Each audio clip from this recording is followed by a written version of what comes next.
Sorry about 9:06. That's on me totally. I was cutting highlights. So another week of soccer down here. John here, you there. And Atlanta United's in the playoffs. That'll be where we start. We've got that. We've got the night in Major League Soccer. We've got MLS After Dark with our friend Kevin Egan, and we'll talk about that. We got all the news of the AM. Completely and totally morning, Alex. I know Alex wants to talk about an 8-0 win, and we should, because I am still wondering, and I have yet to see it this morning, if Paul Heckingbottom is still employed at Sheffield United. So after the big 8 goals, 8 different players. 8 goals, 8 different players for Alex and his Newcastle. David, they were one of the 3 that I had relegated. So morning, Hutch. Morning, David. Morning, Alex. Sorry I was late at 9:06. I was cutting the highlights. And so, obviously, we will be running the highlights from the game from the weekend that you might have attended or you might have seen. And Atlanta United wins it 4-1, and they're in the playoffs. Like I said, we'll get into that as we go here this morning. But news of the AM, and David, that's the thing about about Sheffield United is that Sheffield United traditionally very, very tough team. This season, they've been in every match, whether they've decided to kind of, just sit there and figure out, all right, how do we manage our way through it? And then this one with Newcastle completely and totally outclassed. And I think it just got to a point where they were like, man. And then they were just like, okay, where's the shower? And does the hot water work at Bramhall Lane? So there's that. Yeah, I'm still waiting to see. And the funny thing is, and I don't know if it's funny, especially if you're a Sheffield United supporter, that Chris Wilder is being looked at as the replacement. So there's already, if the old boss is being looked at as the new boss, then we'll see. So I guess evening, Bam. And updating from this morning, a couple of hours ago, according from our friend Ben Grounds at Sky, Sheffield have no immediate plans to sack Paul Heckingbottom. He's got the support of the club and the board, despite the winless start of the season, expected to be in charge of the team for this weekend's match with West Ham. I guess this is evolving into opening kickoff. So opening kickoff brought to us by our friends at Kickoff Coffee. There's your QR code for those of you watching on Twitch. I moved the camera to show somebody something, and so I'm going to cover up the QR code for hour number 2. That's your QR code for those of you watching on Twitch, on Facebook, and on Twitter or X or 280-character app across all of the SDH networks. That's your QR code for our friends at Kickoff Coffee and kickoffcoffeeco.com. Don't forget to use the code Soccer Down Here 15. They get 15% off you get 15% off your purchase. They in turn take 10% and reinvest it into youth initiatives and very cool youth stuff that is close to their heart.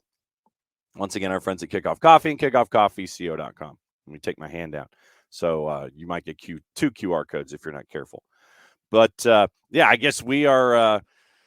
We're keeping an eye on Sheffield United. They're keeping an eye on Chris Wilder. And when you lose 8-0, the initial reaction is you completely and totally capitulated. And fans were leaving with 30 to go. I mean, there's like 5. I think it was 5 at that point. You just see everybody just going out the door. Winless in their opening 6 Premier League matches. Heckingbottom has the support of the club's board. Speculation linking Chris Wilder to a return.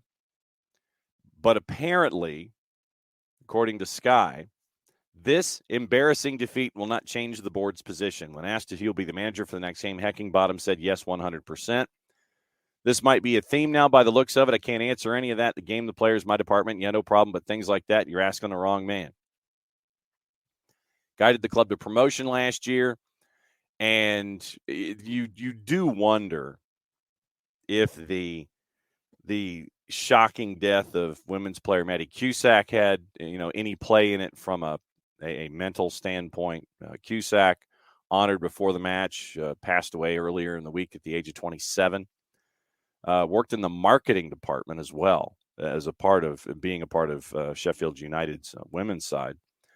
And Heckingbottom admits, yeah, it affected a lot of people, tears on the pitch before the game, but we were determined to end what's been a really tough week strongly. We weren't able to do that. It's been a tough week for everyone at the club, and one we won over, and you'll get that chance. So there you go. Still, as of this moment, Paul Heckingbottom still employed, and still Chris Wilder apparently still lurking in the shadows, wondering whether or not they're going to give him a call after the 8-0 loss to Newcastle on the weekend. Alex, you needed that, especially after what happened in the midweek.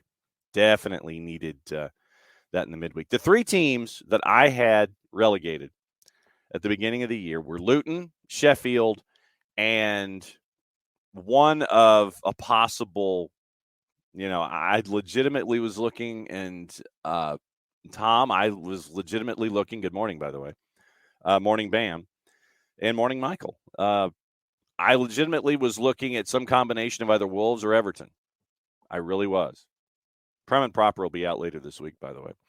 And we'll go over everything and get you ready for the week that will be. But I had Burnley surviving because of what Vince and company did in the championship and got them to set records and such. And he knows what it means, and he knows what it takes to survive in the Premier League. He's looked at it from the top and everyone below from his time at Manchester City, but he knows what it takes, I believe, to have a team succeed and or survive. So I figured Burnley would make it because Vince and company at Burnley is better than Sean Dyche at Burnley. And it was going to come down to something like Everton and Wolves. Legitimately, that's what I thought. So Luton, I just haven't seen any offense. Sheffield, didn't know where their offense was going to come from, and so it was going to come down to a third team and trying to figure out who that's going to be. So that's going to be the question. That was what I wrote in pen earlier this year, so we'll see what happens when it comes to pencil. Obviously, today it's a reaction Monday. Whatever you guys want to talk about Atlanta United, we got the highlights coming up in just a little bit. About Major League Soccer, we'll talk about MLS After Dark and how stupid that was. Otherwise, it wouldn't be called MLS After Dark. News of the morning, Atlanta United, all these things. So it's all out there, and Bam is getting us set up for the grand final in the AFL. So we got all that stuff going on. Yes, grand final this coming weekend. Collingwood, if I remember correctly, Collingwood ran the table. I mean, they were at the top of the ladder, and everyone was chasing them. And Collingwood escaped in the semifinals and made it to the final. They're going to be taking on Brisbane, as Bam says. So Collingwood and Brisbane. And if you haven't seen if you've never seen a grand final, basically it is the Australian football Super Bowl. 9 gazillion people will be in a building to watch a grand final, probably 100 and 105,000, depending on where the venue is this year. So you're going to have 6 figures to the left of the decimal going out of their minds. And if you're up late, I just watch a little bit. Watch the pageantry, maybe get you into the match a little bit, something like that. But no, it is required. It is required requested viewing. And if it's a bucket list item that you can pull off, do it. It's fantastic stuff. Always at the MCG. Okay, cool. So we'll be at the Triple MCG. 100,000 folks. Very, very cool. And like I said, I grew up with it early in my lifetime when it was on ESPN and the overnights, Lethal Lee Matthews and Hawthorne and Essendon and Carlton and all the big names. But apparently Collingwood and Brisbane, that's going to be your final this weekend in front of 100,000 at the Triple MCG. So very, very cool stuff because we all know Triple M loves footy. All right, that's your opening kickoff, brought to us by our friends at Kickoff Coffee, kickoffcoffeeco.com. Once again, there's your QR code for hour number 1 for those of you who are watching on Twitch, on Facebook, and on the 280-character app. Don't forget, use the code SoccerDownHere15. You get 15% off your purchase. They, in turn, take 10% reinvested into the youth game and youth initiatives, brought to us by our friends at Kickoff Coffee and kickoffcoffeeco.com. I'm closing my hand and turning off the QR code for hour number 1. There you go. So that way, I didn't want you to get like 2 QR codes and have your phone get completely and totally confused as to what to do. So, all right, let's work backward a little bit. The weekend ended It was supposed to end at 9:30 kick in Austin, Texas at Q2 with a golden ticket holder Kevin Egan and Kendra D. St. Aubin doing the LA Galaxy Austin match last night. Didn't start then. Marcelo Balboa was there for the Spanish language broadcast. FS1 was there for the over-the-air broadcast. They didn't start on time. You ended up with FS1, because of inclement weather, showing the 2009 Gold Cup highlights, where you got interviews with Brian Ching in the mixed zone or in front of the sponsor banner. And you ended up with the 2021 Copa America highlights. And FS1 and FS2 ran out of ideas. They were showing every half hour that they could get their hands on, trying to push and push and push and push and push. 12:30 a.m. Eastern start.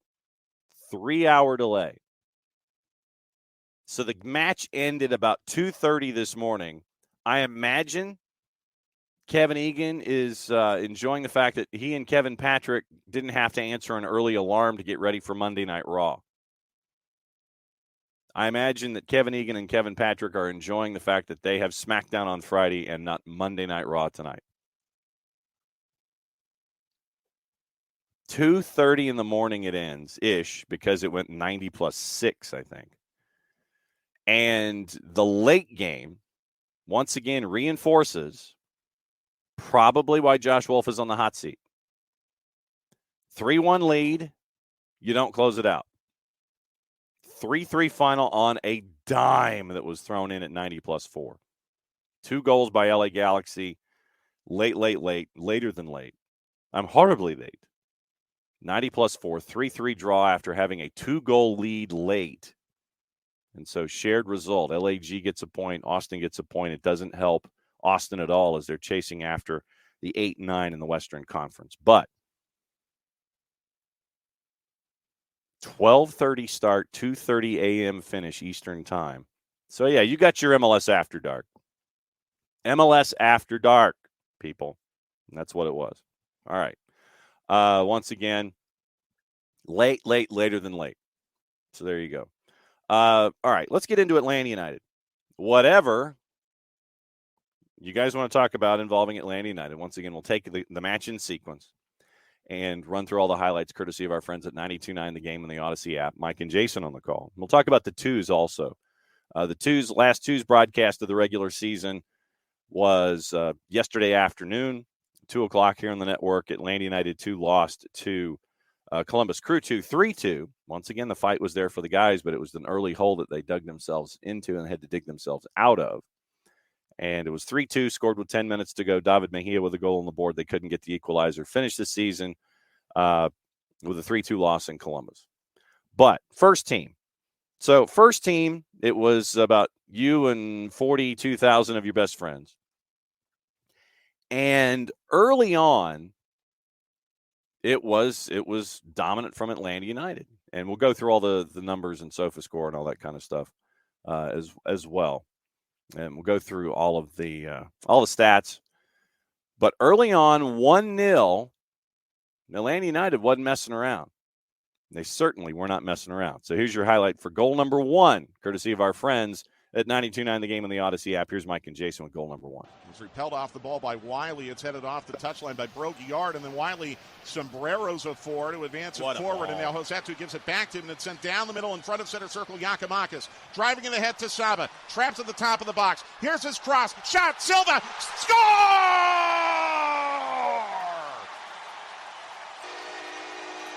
Champagne football, Atlanta United to take the 1-0 lead on Xande Silva's second goal of the year.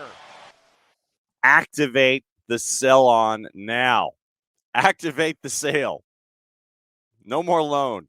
I know that you technically probably are going to have to wait until the end of the regular season, but I could pretty much anticipate that the front office is sitting there going, okay, so when can we activate the sale? You're sitting there and saying, all right, so when? So when the season's over, probably one of the easiest no-brainer moves in the history of no-brainer moves is the activation of the Xande Silva buy clause. Xande Silva has been a beast on the left-hand side. Think about what could happen with a full season of a front line of Xande Silva, Yorgos Giacomakis, and DJ Crazy Times, Saba Lobjaniza. What that front line could be with a full season starting from jump. Think about that for a couple of seconds. That's going to be fun. Waiting for the deadline so they can activate the sell clause and the buy clause on Xande Silva. Xande Silva has been a find. And Nick has made the point here on the show that when front offices in Major League Soccer go in a particular direction, you're looking for those markets to find those kinds of players that can benefit your style of play. Your first one in that market, whatever that market is, the depressed financial market of whatever league or country that you want to go in. And then everybody else sits there and sees what you're able to do, and they go, ooh, that's a great idea. And they follow you into that market. It's up to you as a front office to sit there and go, okay, everybody's chasing us. And now the market's saturated in whatever country we're discussing. Where do we find the next group? And this front office decided to go into the market of France. Went into Ligue 2, and teams relegated out of Ligue 1. And you end up with what you're seeing in picking up who you got. They went to Turkey and got the man who all I can sit there and think of is Stone Cold Steve Austin sitting on top of the turnbuckle, listening to his watch, trying to figure out what time it is. Or more accurately, tapping his wrist. But they went into a marketplace where there are teams that were struggling financially. You have to look at this from the financial standpoint of who has assets that are distressed and can we take advantage of the situation. If there is a club that is cash strapped, if there is a club that has been relegated and has to dispose of assets, where do you go? Front office went to France. They went to Europe. And not those primary countries that you're associating or primary leagues. Yeah, let's go to England and get somebody out of the championship. Maybe somebody out of League One. Let's go to Spain. Do something like that. No, they went to France and found distressed assets. And that's what you've been getting so far in Xande Silva. Great pickup from the front office. 1-0 at that point. And soon one would turn into two. Once again, here's that goal, courtesy of our friends at 92.9 The Game on the Odyssey app. Here's Mike and Jason. Where it is Almada flicking it backwards now to Abram, who sends it down the left wing to Xande Silva. Caleb Wiley overlapping. He's got it now in a 3v2 down the left wing. Wiley dribbles into the box. Here's his cross. Silva again, keeper off his line. Silva to the end line. Cross shot. Score! Thiago Almada!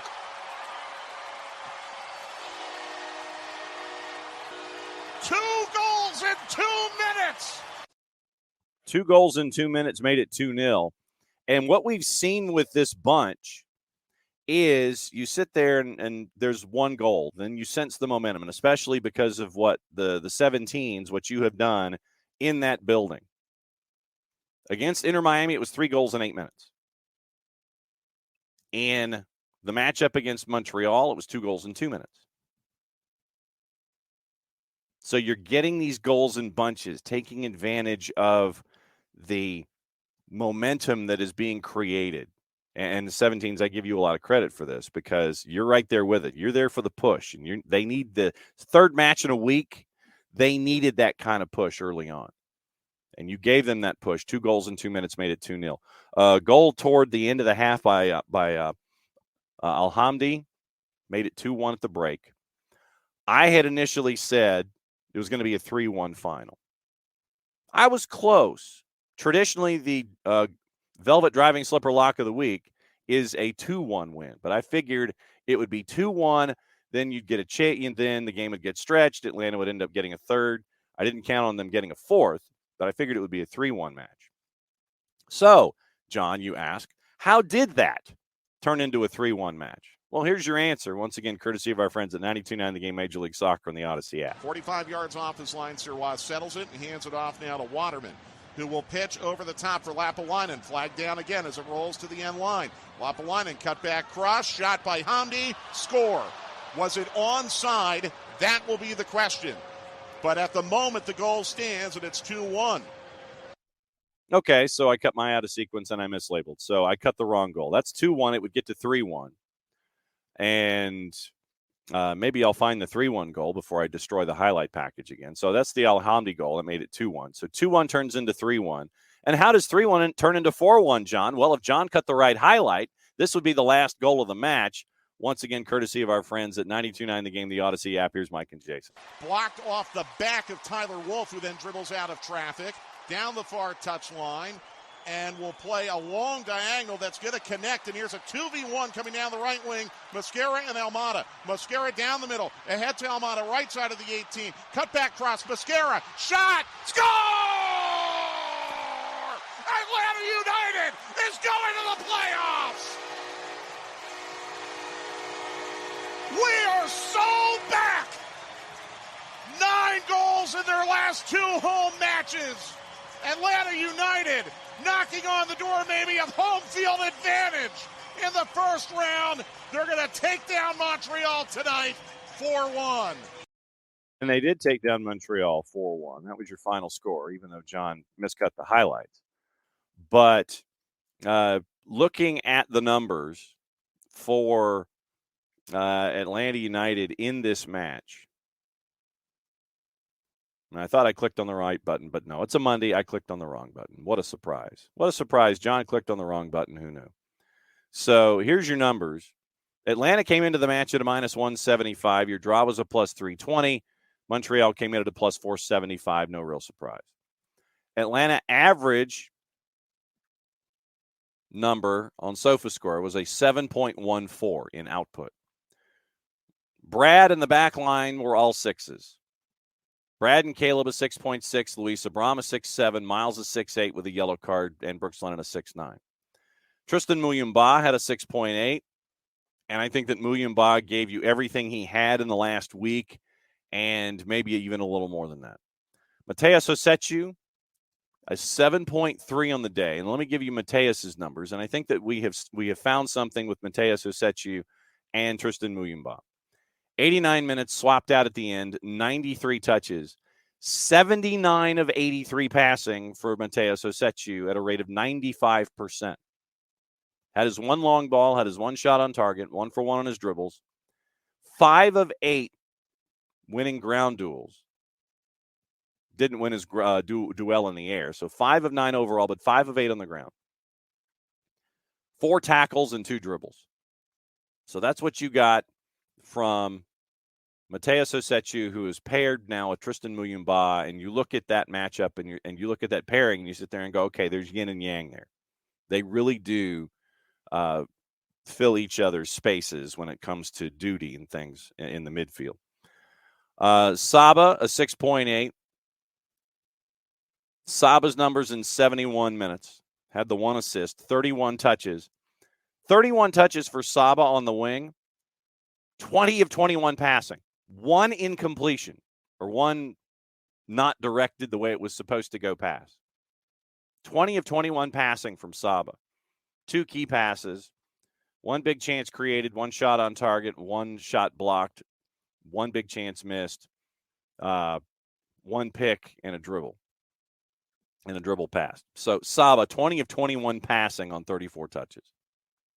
That's sick. We're not done. Thiago Almada punched an 8.3, obviously with a goal on the board. Played the full 90, got a goal, got an assist. XA, which is a thing, in addition to XG. His XG was 0.8, his XA was 0.62. 91 touches on the day for Thiago Almada. Passes, 65 of 72, basically 90%.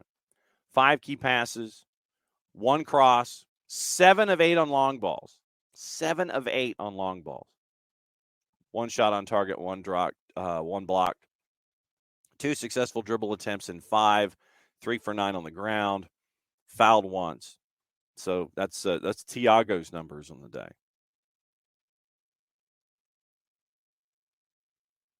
Xande Silva, a 9.2. 83 minutes with the goal and the assist. 61 touches for Xande Silva. 85% passing at 35 of 41. 4 key passes. 2 for 3 on long balls. 1 big chance created. 2 shots on target. 4 of 5 on his dribbles. 7 of 8 on his ground duels. Fouled twice. 1 clearance, 1 tackle. So a 9.2 for Xande Silva. And then Gigi up top had an 8.0, just a flat 8. 83 minutes, 2 shots, 1 off target, 1 block, 34 touches, 12 of 16 passing at 75%. 2 key passes, had both of his long balls completed. 1 big chance created, 4 for 10 on the ground duels, 1 for 2 in the air. So 5 of 12 overall up top. Fouled 3 times, 1 clearance, 1 tackle, 1 dribble passed.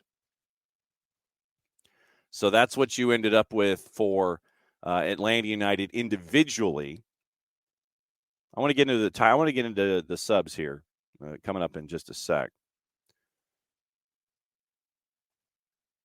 Jay Fortune came in for the final 20 minutes once again. He gave you a lot of minutes in D.C., filled in for Muyumba to bring it home for the final 20. Edwin Mosqueda, and this is what we've kind of figured, is that the substitution pattern, at least on the wings, is Wolf and Xande Silva. And on the right-hand side, it is Mosqueda and Saba.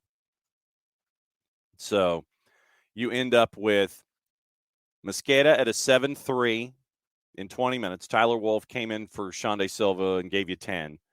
Jamal Tiare, good to see Jamal come in and give you, 10 minutes basically, and was responsible for the Waterman red that created opportunities as well. So stats on the day. XG, if you believe in these kinds of things, a 2.34 to a 1.05. Ball possession, 64% for Atlanta United. But once again, when you press, like you see with CF Montreal, what they want to do, they want to press, they want the ball in a short field, they want a transition opportunity, they want to shoot. Not a surprise at 64-36. 17-11 total shots, 8 shots on target, 5 blocks for Atlanta United, 3 for CF Montreal, 6-2 corners for Atlanta, 3-2 offside for Montreal. 21 fouls in the day, 2 yellows each side, 11 fouls for Atlanta United, 1 red. That was the Waterman red. You end up with 4 big chances for Atlanta United compared to 2 counterattacks to 1. They did get a shot in that one of those counterattacks, 1 counterattack goal. 13 shots inside the box for Atlanta United. Then it was 4 saves by Sirois, 2 by Brad Gazan. Passing on the day, 598 passes for Atlanta United in this match. Passing at 89%. 535 of 598. 321 total passes by CF Montreal, passing at 83%. 39 long balls to 24. 6 crosses to 2 for Montreal. 7 dribbles for Atlanta United, 9 for Montreal. Duels 1 basically is 50-50. Tackles 15 for Atlanta compared to 13. 7 picks on each side. 15 clearances for CF Montreal compared to 13. So after the weekend is over, here's where we are in the standings. Let chaos reign. Specifically, we'll talk Eastern Conference right now. We'll get into the West as we go. Cincinnati free and clear. They've got 4 matches to go. They're 2 points away from clinching the top seed in the East. 62 points, 11 clear, 4 more wins than Orlando with 4 matches to go. Columbus is 3 right now, 14 wins, but ahead of Philadelphia on goal difference by 3. Atlanta's in 5th. 13 wins for Atlanta right now. 5th place. 3 matches to go. New England's your 6. 49 points, 13 matches, 2 matches behind, 2 matches in hand with Atlanta, and behind on goal difference. Nashville, 5 points back of all of that. They're in 7th right now, 44 points, and then there's space. Montreal and NYC both now have 37 points. Montreal has 3 more wins and a match in hand. So you end up with NYC right now at 37 points. They're the 9. DC's the 10 at 36. Red Bulls 11 at 34. Chicago's at 34. Identical record behind on goal difference. Charlotte is 13th at 33 points. Miami's at 32 points after what happened last night. And Toronto's been officially eliminated from playoff contention, any kind of postseason. 30 matches, 4 matches to go, 22 points. So that's where we are in the Eastern Conference. Like I said, we'll get to everything else in the West and coming up in a bit. But Orlando and Miami tied last night at 1. And so that only gives Miami the 1 point as they get ready for the match on Wednesday. I will effort Glenn Davis to talk about Houston either as a preview or a postmortem on Wednesday or Thursday. Well, hopefully we can get Glenn Davis on here to talk about the U.S. Open Cup. So that's where we are with Atlanta United with 3 matches to go for United. They get a weekend off. On Friday, we'll talk about what you guys want or what you guys are going to do on your weekend off. I'm going to Athens. I'm going to Auburn to see Auburn and UGA, but that's me. So that's where we are with what's up with Atlanta United and the big win over CF Montreal. Match that they needed, match that they got. So what is on your mind this morning? We'll go back to the top of the order. Go through morning kickoff and opening kickoff and let you know what's up. Let's see. Michael. Morning. I know it doesn't matter that much, but why did the team switch to the normal attacking end zone? They attack towards the supporter section in the second half, not this past weekend. Also, it was great weather for the roof being open. It might have been the sun.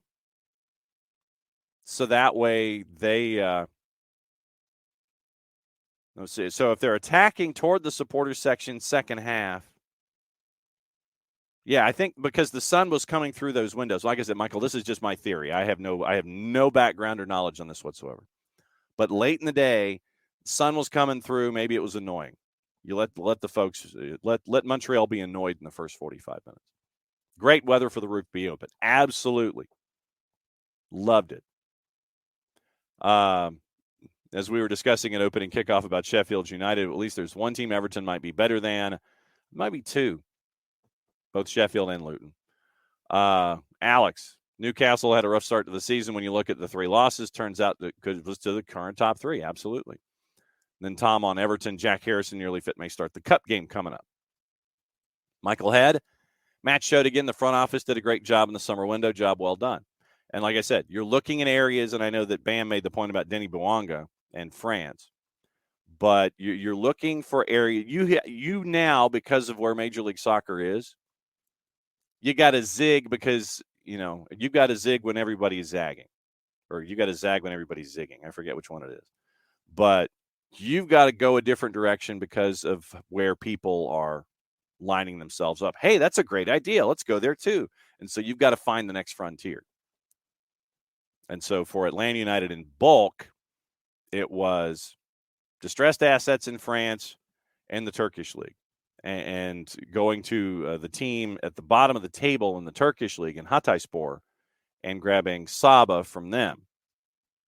So it's just it's keeping an eye on the world game, trying to find a place to look and look for distressed assets. You have to think of this as the business on the block. And where can I shop and get the best deals and still get things at a discount?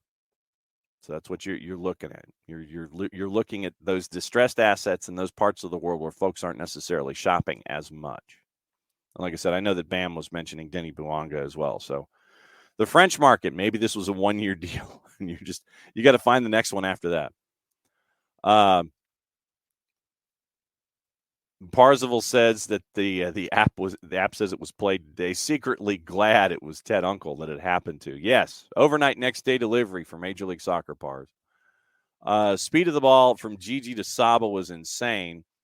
And let me talk about the Tyler Wolff ball a little bit and goal number 4. Well, I want to go back and play the highlight for you. And the ball that we saw from Tyler Wolff, which was absolutely insane if you see the video of it. So let me go back. Let's go to the 4th goal, the final goal. Here's the play. We'll talk Tyler Wolff in a second. Blocked off the back of Tyler Wolff, who then dribbles out of traffic, down the far touchline, and will play a long diagonal that's going to connect. And here's a 2v1 coming down the right wing. Mascara and Almada. Mascara down the middle. Ahead to Almada, right side of the 18. Cut back cross. Mascara. Shot. Score! Atlanta United is going to the playoffs! We are so back! 9 goals in their last 2 home matches. Atlanta United knocking on the door maybe of home field advantage in the first round. They're going to take down Montreal tonight 4-1. Okay. The ball from Tyler Wolff, as you heard Mike mention, down the far touchline. The ball from Tyler Wolff all the way from the attacking left to the attacking right. So if you, from the press box side or from the TV side, the ball from Tyler Wolff from the far side to the near was sick. He had the space to line it up and hit the perfectly weighted ball to spring the action down the right-hand side. What we're seeing from Tyler Wolff in his evolution, very, very cool as well. And I think that in addition to the rhythm that he's been in with Saba, seeing a ball like that late in the match where Tyler looks up, smashes it, perfectly weighted on a biggest of the big switches. Great ball from Tyler Wolff to get everything going for number 4. Great stuff there from Tyler Wolff. Great to see him continue to evolve the way that he has. And Hutch, you're spot on. I think what I'm going to do is try and at least figure out a sample for Champagne Jam, because I think other than it being other than it being Champagne Jam and it being Atlanta Rhythm section, it fits. So here we will find the drop. I will edit the 7-second drop so we don't get so we don't get in ire of the music police. I will pull that sample, and we will have Mr. Hammond in the Atlanta Rhythm section on this show as a drop. Damn fine idea, Hutch. So I will find a Champagne Jam from ARS, and that will be a drop tell you what, here's what we'll do. I know that inside the Benz they play B.O.B. I don't know. Well, we could probably play B.O.B. at the end of highlights, but what we may do in addition to B.O.B. as a drop is we may, after the highlights, I may call this right now. After highlights and wins, I will probably drop Champagne Jam in here somewhere in the broadcast. So that's the plan. I will find Champagne Jam with one of the best progression riffs that you will see from Mr. Hammond and his crew. So ARS and Champagne Jam, hell of an idea. We have we have done stuff like this.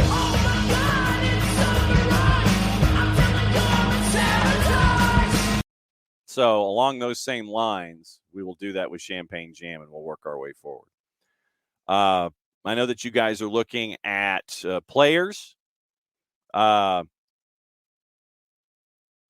Which him, Tafka? Which price?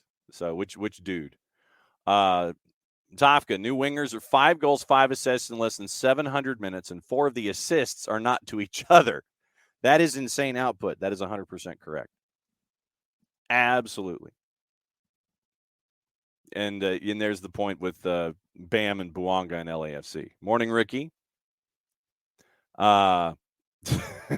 Everybody's looking at Bam going 2-2. Not so much. Hutch added 2 minutes to the cooking time of the snickerdoodles. There you go. Ricky and everybody's talking about player availabilities and salaries and things like that. Pars is thinking with the cap increase, you beef up the defense, maybe add a midfielder and a versatile attacking player. So if we look at things, I would probably say depth. Yeah, I'd probably say depth in the midfield, yes. I think that the depth that you will have at the back line, bringing up Noah Cobb, if Noah's ready, or looking for someone of experience. You're going to probably keep an eye on Efren Morales as well because of how he has continued to evolve and develop as a center back. Obviously, his season ending prematurely because of injury, but you've seen the guys from the twos work their way through. I mean, Chris Gloucester. If Chris Gloucester continues to evolve and grow, and I mean, if you catch up with Steve Cook at any time and you ask him about Chris Gloucester, I mean, Chris Gloucester is a guy who basically spent 8 months away from the game and has parachuted into the situation with Atlanta United too. And the twos will continue to do postseason workouts and things like that. But Steve Cook could not speak more highly of Chris Gloucester and what he's been able to do in a short period of time with his time with the twos at left back. So you've got Noah Cobb. You've got possibly Efren Morales to look at. You've got Chris Gloucester to look at. You've got Sean Lanza to look at for the next couple of seasons. You've got Aiden Torres in the midfield for the next couple of years to keep an eye on as he continues to grow. You're going to have Luke Brennan up front. There's a decision to be made on Nicholas Firmino. Eric Centeno is a part of this discussion. I'm sitting here trying to plot through the starting 11 here and see what then will the other players that we have from a starting 11 for the twos, how much of a discussion are they going to be? Guys like Kofi Tumasi, Tony Tiente, Kareem Tamimi, and then obviously you're going to have younger players, like Rocket Rita who got the start yesterday. But I mean, seriously, if you look at the twos, especially at the back and going from the back going forward, Chris Gloucester, if he continues to develop, Efren Morales as he's developing at center back, Noah Cobb at center back, Sean Lanza as he continues to develop at outside back on the right-hand side, Aiden Torres in the midfield, Nicholas Firmino, Eric Centeno, Luke Brennan, who's on a homegrown deal. All of this stuff coming from the twos in addition to what you might want to do if you want to go shopping at the window on the sidewalk in inter-distressed market here. There's plenty to analyze here and plenty of information that you can cull and disseminate to get ready for next season. Something to keep an eye on. Tom says it could potentially have 3 DP slots to fill. That'd be insane. Once again, remember what Garth said beginning of the year. Short-term pain, long-term gain. Keep an eye on all that.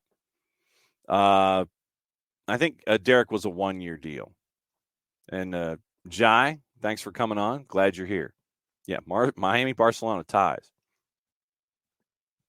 I mean, it's and Michael. I know Michael's sorry as an Auburn person. He is sorry. I've got to go to Auburn. It's going to be fugly. It is my first chance to go to a Saturday American football game with the boss this year. It just so happens it's going to be the Georgia game, and she knows it's not going to go well. But at the same time, as we all know, whether it's an Atlanta United tailgate or our favorite American football tailgate, you're going there for the experience with and hang out with people that you love and know. You get to see them for the first time. Like I said, for me, since it's the CBS 3:30 kick, it's going to be an early departure from Office HD to head out to Auburn. So I will be the passenger in the car. I will not be the driver. So we'll see what's happening. I think it is. Yeah, I think, Tom, I think you're spot on. I think it is a 1 year with options for another couple. Ricky, about the game on Saturday that we're already planning for since Atlanta United has a bye week. Ricky says he promises he's not going to watch a second of that game unless it's within a touchdown in the fourth quarter. For all your college football news, by the way, go to the OSG Sports side of things. Don't forget, go to Spreaker, do a search for OSG Sports. The college football podcast is out, The Review, where Big Marty and I go over the events of the weekend. Big Phil is in New Mexico, and Wilkie is hanging out in the ACC. And so we all give you what's going on in and around college football. Go to the OSG Sports side of things. Go to Spreaker.com. Do a search for OSG Sports, like OSG Nelson. And we give you the college football review preview show, and it's out. And we also give you a segment, by the way, for those of you that like college football shows. At the end of the show every week on the college football side of things, we give you college football on a budget. We look at the secondary ticket market and find out what the get-in prices are, and we gauge and analyze our own interest about games where you can get in the door for $9 or less. By the way, if you want to go to the Tulane game, right now get-in price is $2 at Yulman Stadium on the secondary market. This is obviously before taxes, but you could get a family of 5 into the Tulane game for $10 this upcoming weekend. That kind of stuff, that kind of hard-hitting stuff we like to talk about on the College Football Review over at OSG Sports. Spreaker.com, do a search for OSG Sports. The review is there. It's also up on our YouTube page and all that kind of stuff. So that's your college football side of things. All right, so you guys are discussing other players. Katie Weaver, 2 weeks in a row, Wolf has dropped a dime to set up a goal. We thought Lennon was Gressel replacement, but maybe it's the Wolf man. Hey, ask for the Wolf man. The way that I look at it, to be perfectly honest, I'm not looking at replacements. And I know that, Katie, I know that you put it in quotation marks. But I know that there are folks that will sit there and will get caught in the idea of replacement. This team, the way it is structured and the way that it plays is entirely different from 17-18. It just is. You have a big physical presence up top in the middle. You've got dudes on the wings that can run all day, that can help out. And, when you've got physical left winger that can be replaced by young homegrown player, DJ Crazy Times on the right-hand side, who moves about 90 miles an hour and has a brain that is thinking in 3 dimensions. And, then he can be replaced by someone else who runs 90 miles an hour, Saba and Mosqueda. And then you've got, you have your playmaker with Thiago Almada in the second line. But it is an entirely different structure when Atlanta United was chasing after that first start. It's just different. It just is. I mean, Brad is the only holdover in that group. You've seen Miles grow as a part of it too, but it's just different. And so, this iteration of Atlanta United far different than what we had previously. So it's this version 2023, if you want to call it that. It's just different from the previous version. I know we talk about replacements, but and you look at what Tyler does, and I mean, Tyler is more of a winger when Julian was at right back and he wanted to play forward. Tyler's already there. Tyler's up front and he's camped out there. Brooks, I think that this is, Katie, to your point, having Caleb being a left back, having Brooks being a right back. And yes, you can have them on those marauding runs on the inside moves, but the fact that they're not having to run all the way up and down every single time, and they can pick their spots. You've got Shonde Silva, who can, he can handle it, kind of like the mayor in Carter Country. Handle it. He can handle it. DJ Crazy Times and Edwin Mosqueda, speed on the right-hand side. Left-hand side, you end up with Tyler Wolf and Shonde Silva. So you don't have your outside backs bombing forward every single time and running themselves into the ground because of all of the back and forth. they can pick their spots now. And then when they do pick their spots, they take full advantage of them and just roll right into the situation. So it is a different vibe. It is a different iteration of what we're seeing.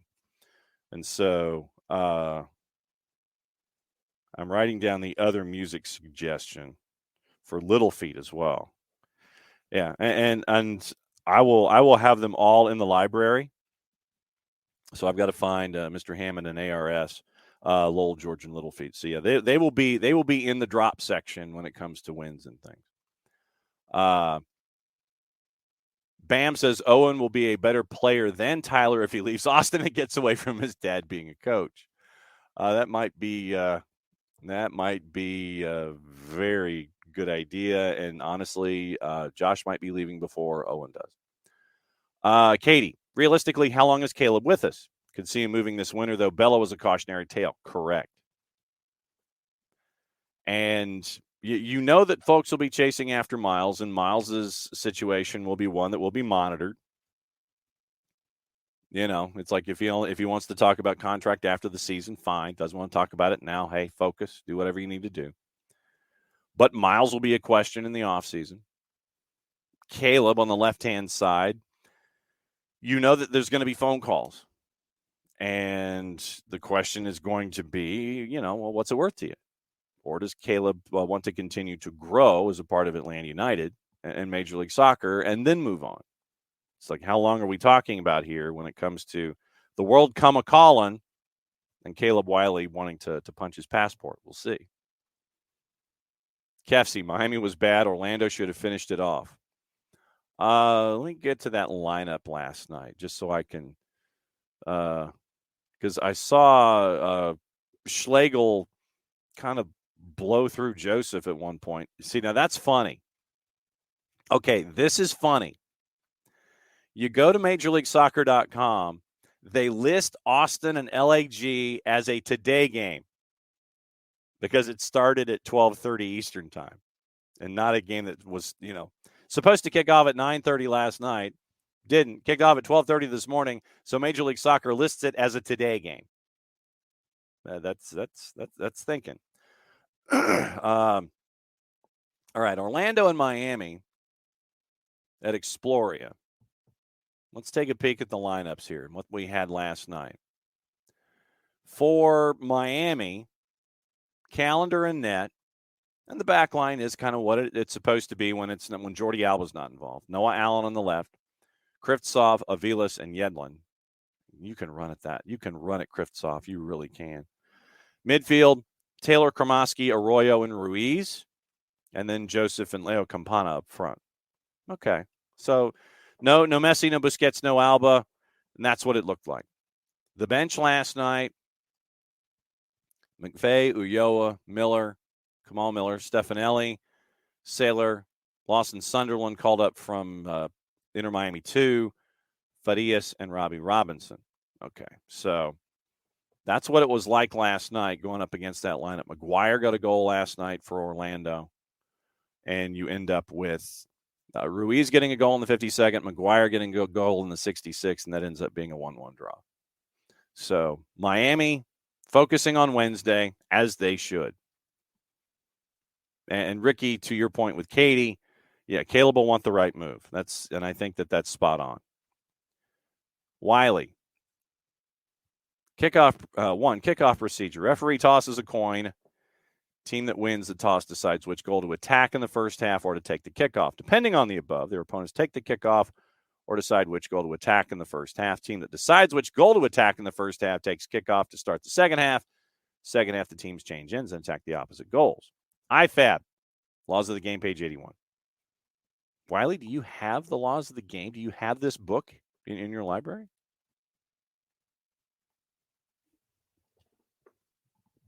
Asking for a friend.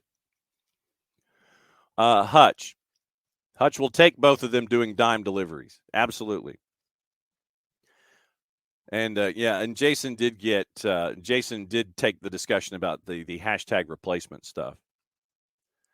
And so, yeah, it's just, they are different people.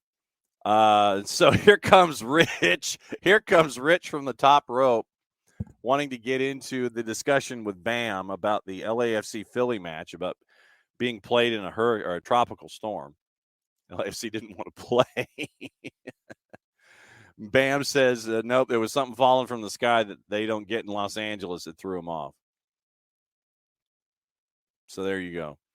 And then the back and forth with Kevsey and Katie Weaver about the hashtag replacements. Rich Ransom, yes, told it never rains in Southern California. And then Hutch, not for Calendar's heroics, Orlando City would have run Miami out of the stadium last night. Drake Callender has been insane, and more than just the membrane, and insane on the brain.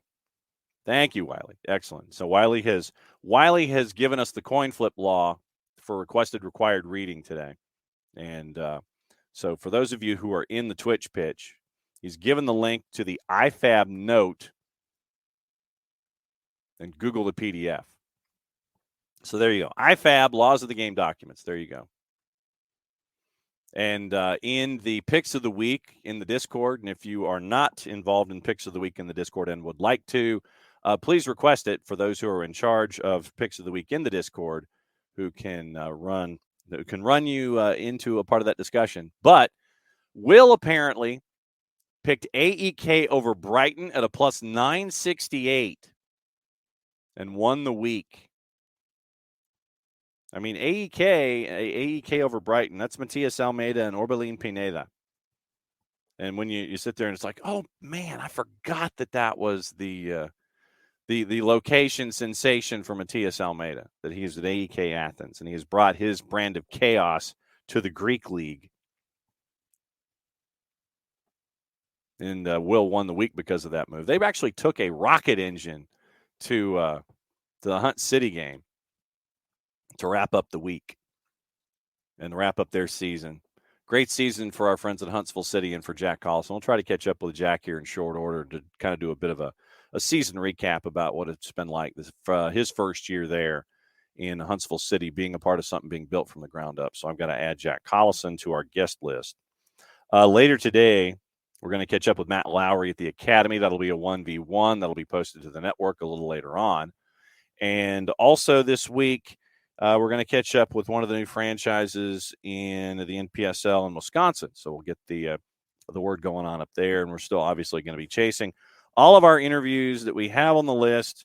And here's the list from last week, and this is what it looks like for those of you who are looking on the media that is social. That is last week's crossed out stuff with all the interviews. And so still going to chase after those. But Matt Lowry later today for a 1v1 on the network. And the week starts anew once again. Bam is letting us know that the Twitter account for IFAB is good, and Bam doing the public service, joining everybody in the Discord right there. So for those of you who are listening, reach out to your favorite fellow listeners, and they can send you toward the Discord. But there is your link for getting into the Discord for those of you who are watching live on Facebook, on Twitch, and on Twitter. It's past the top of the hour. It is way past the top of the hour. So what that means is I've got to find some music. I've got to really lower the volume on it. And I've got to read a promo. And I've got to adjust that. I've got to adjust that background because it's not shining properly, and it's going to fall down, and it's going to make a big noise in the middle of the show. That's a little better, but not quite there. All right, time to read the promo and get you ready for our friends at Lemonize. For odor-free, clean, fresh air, one place you need to go. For odor-free, clean, fresh air, and that place is a Lemonize service. Lemonize, proud sponsors of everything SDH. Lemonize service deodorizes enclosed spaces like houses, apartments, and condos. Lemonize has created a customized solution that eliminizes all organic odors, including those like pets, cigarettes, and food.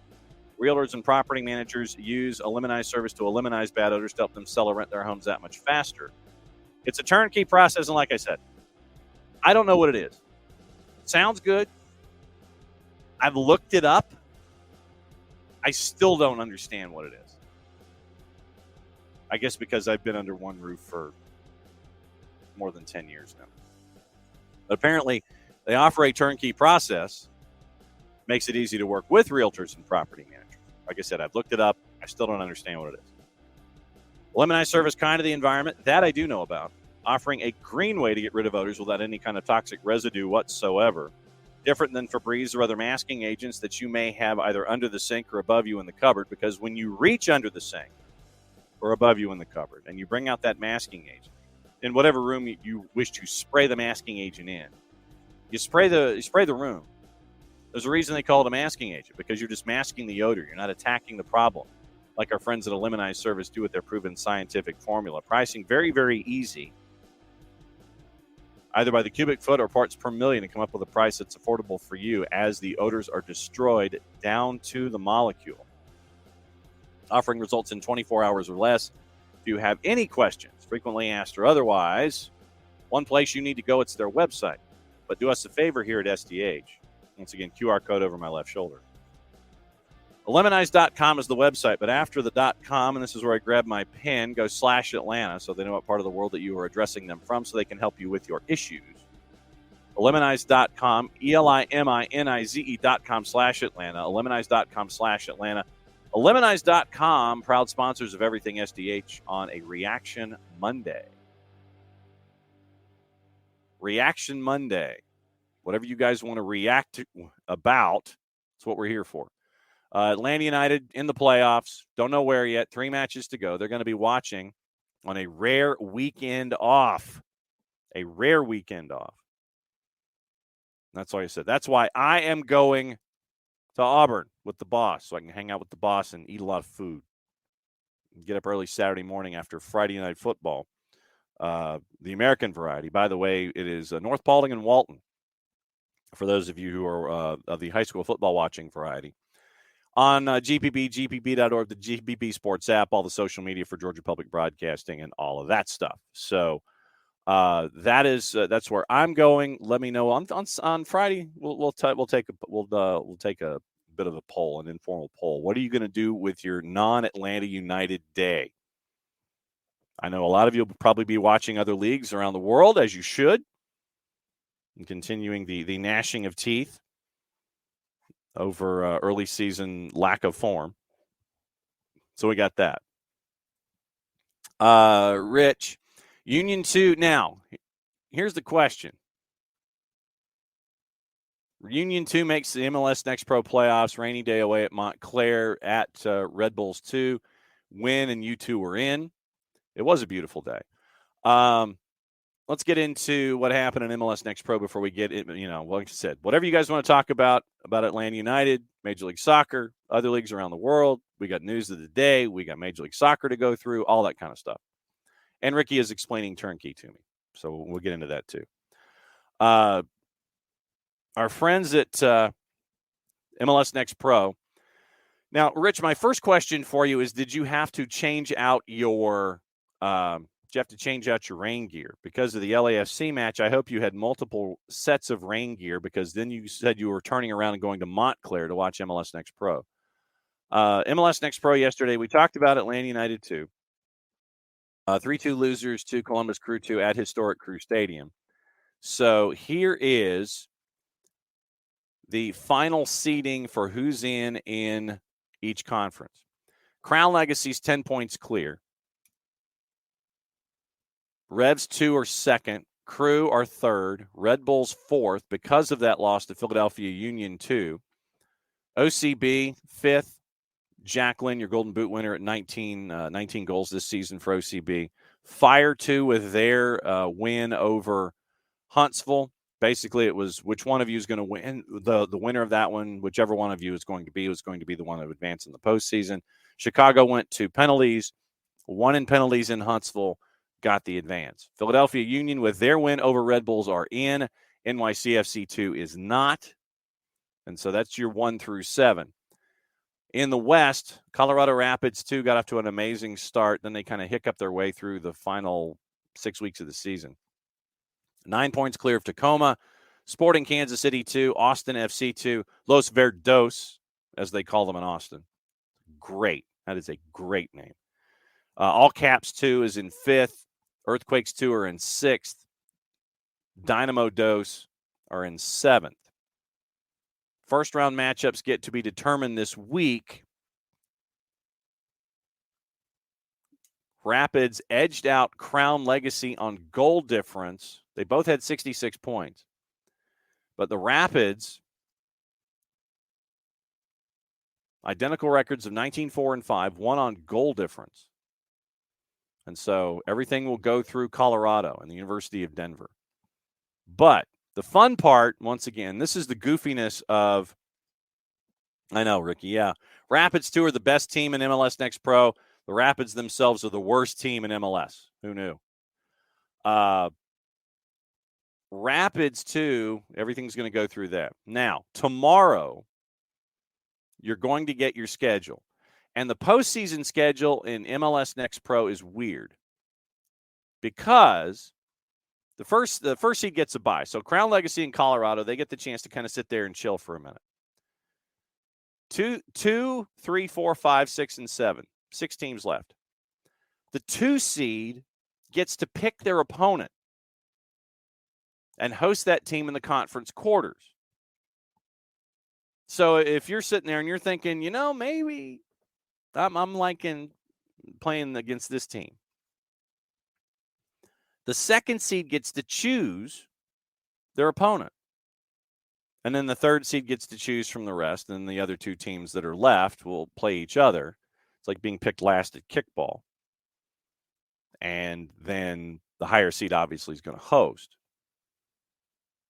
So that's going to be announced tomorrow. Conference semifinals, Crown Legacy and Colorado select their opponent from the 2 lowest seeds remaining in the conference. 2nd highest seed faces the remaining team. So the 2 lowest seed winners in the conference semifinals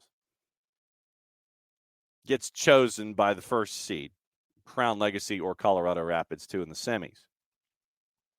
Yeah, you thought it was weird? It's weird. MLS Next Pro Golden Boot Race went down to the final day. Remy Cabral, Jacqueline, and MD Myers, they each had they all won the Golden Boot. But that's 3 people, so it's like 2 pairs, and somebody's going to be left out. Give the other 4th one to Nicholas Firmino. Remy Cabral, Jacqueline of OCB, NYCFC's MD Myers, 19 goals apiece, 3-way tie. Cabral got a second-half hat trick. Jacqueline got a goal for OCB. MD Myers got a goal for NYC. So Remy Cabral got a second-half hat trick. So everybody got 19 goals. Everybody got 19 goals. And Cabral got to watch OCB and NYC finish up and figure out where Myers and Lynn were going to finish to figure out what he needed to do. So Cabral gets 3 times in 22 minutes. Colorado beat Loons 2 4-2. 3-way tie for the Golden Boot.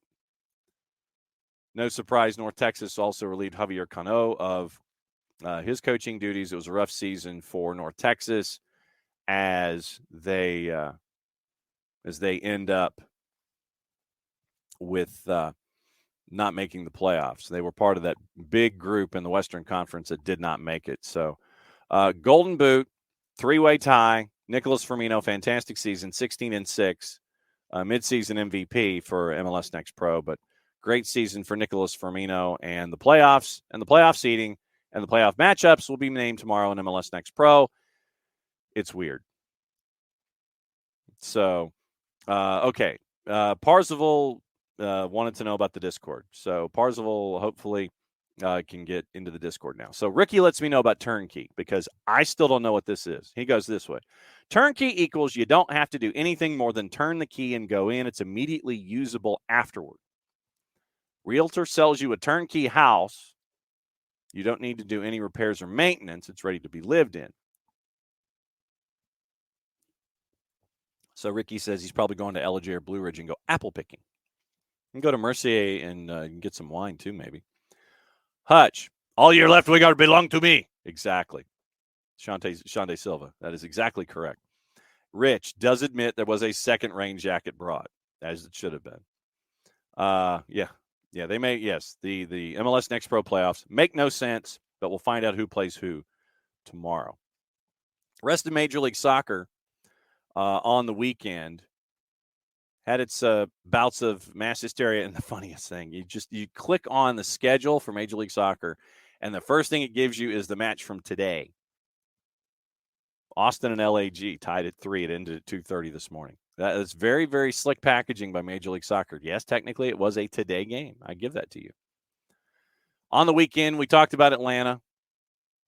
Cincinnati knocked off Charlotte by the final of 3-0. And they continue rolling. Goals by Barrial Bupenza and Lucho Acosta. 3-0 winners over Charlotte. That one was at TQL. Did you see the downpour? The downpour of downpours that was going on at Audi Field with DC United and Red Bulls. I mean, Stephen Goff on his 280 character app account, literally you're seeing all of the water just pouring down the stairs in the concourses. It was that bad. So, of course, in a match like that, it could go one of two ways. Because of how sloppy and nasty it is, you could end up with a goalless game where nothing happens, the ball goes 4 feet and stops, or you could have what happened in their match. If you had juice boxes on this one, first off, Red Bulls won at a plus 206. If you had over-under in this one, let's go through the over-under really quickly.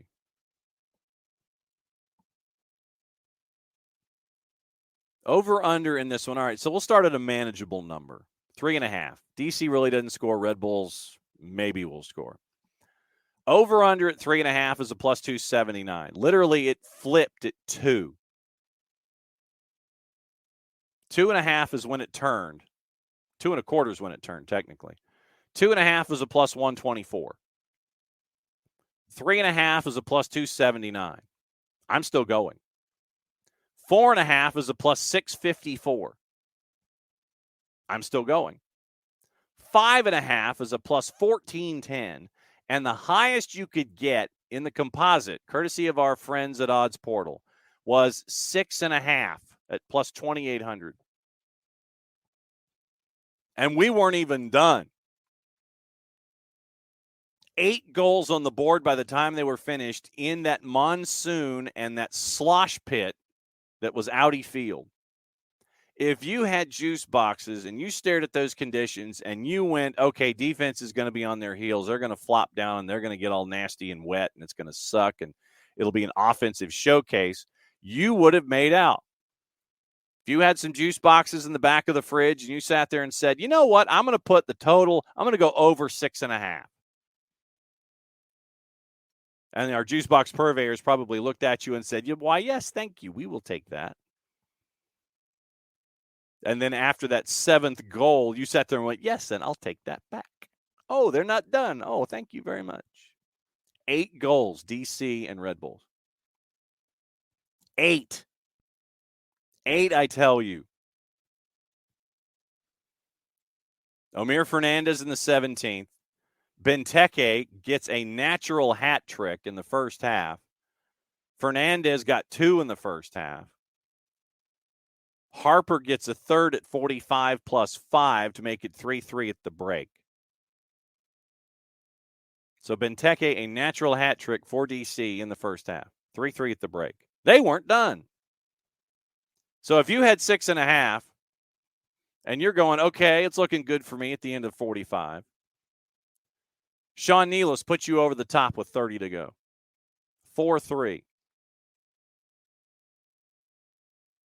And then John Tolkien from Lucchinius at 90 plus 3 made it 5-3. When was the last time the Red Bulls scored 5 goals,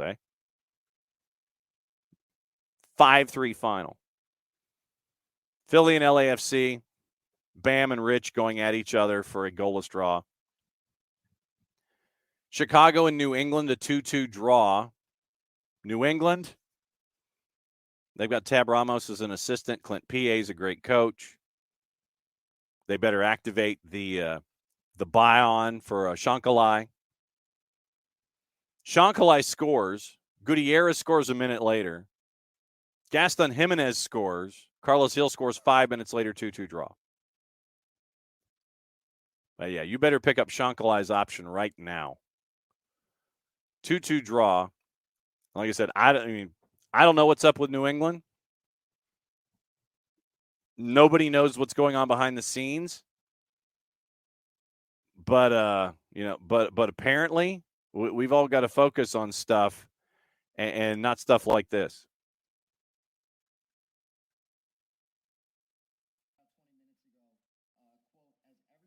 Imagine this is a difficult time for Richie. What do you mean when you say this is a difficult time for Richie? And to Kurt, do you feel when this all passes, you would like to tell your side of the story here? In terms of Richie, there's just been a lot written about Richie. And so, when you're being talked about publicly, that's always a difficult situation, for people who are in this building. They're in this sport because they love the sport. They love being around the guys. They love coaching. They love the fans. They love doing just what their job is. And when they have to answer questions or be in the media or being talked about for other reasons, I think that's just always stressful and difficult for anyone. And so, I think that's really what I'm talking about when I say it's been a difficult time for Richie. And to answer your question, I was asked, first of all, I didn't ask to be in this position. I was put in this position. And I embrace it. The Crafts and Brian have asked me to lead this organization through a very, very difficult time. And I have enormous experience. I'm extremely confident. I love the people in this building. I love the owners. I love our staff. And my side of the story is to make a very difficult situation into a great one. And we have that opportunity. So that's what we're thriving on, is can we, through all this noise and the stuff that none of us asked for this, but to drive forward and to make something out of it. And that's the message that we're telling our players. And they are an incredible group of human beings. And I'll just tell you, watch out, because they are united, as we are as a staff and an organization, and from ownership all the way through. And it's time to get out there and play and stop talking about all the baloney. It is noise, right? We're going to focus on winning. Stop talking about the baloney. Well, I hate to break it to you, but the baloney seems to be stinking up your fridge. Baloney stinking up your fridge, Kurt. It was not a good effort. Despite the, I don't know what's going on. Dallas and Columbus, a 1-1 draw at Toyota. Kansas City knocked off Houston at Children's Mercy 2-1. Same score, all caps over Minnesota. I don't know if Adrian Heath, I don't know if he cussed like he did here. Adrian, given the result from tonight and now that you guys have fallen out of the playoff picture, if the season were to end today, do you hope this to be some sort of wake-up call now with a handful of games, knowing that you're outside looking in at the current moment?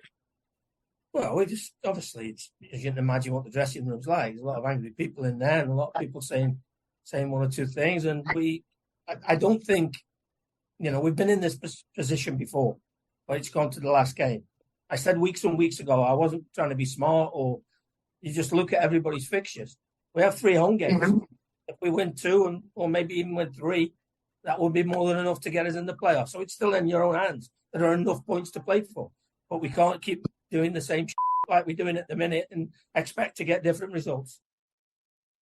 I think that happened again on the weekend, by the way.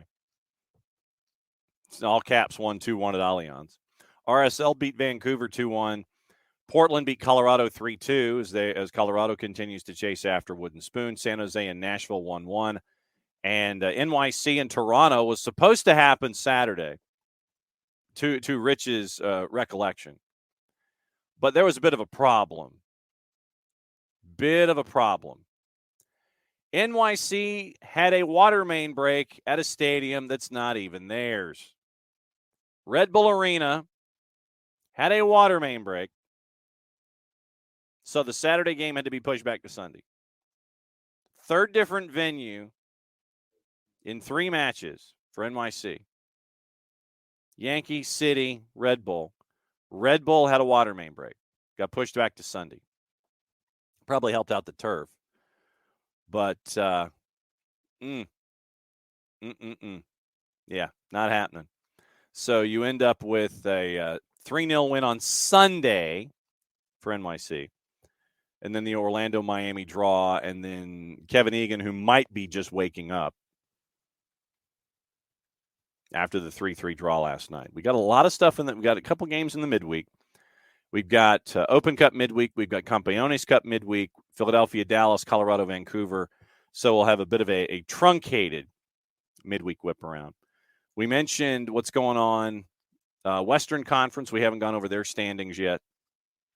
After the weekend, all caps in the playoffs, 8 points cleared. LA, Seattle at 45.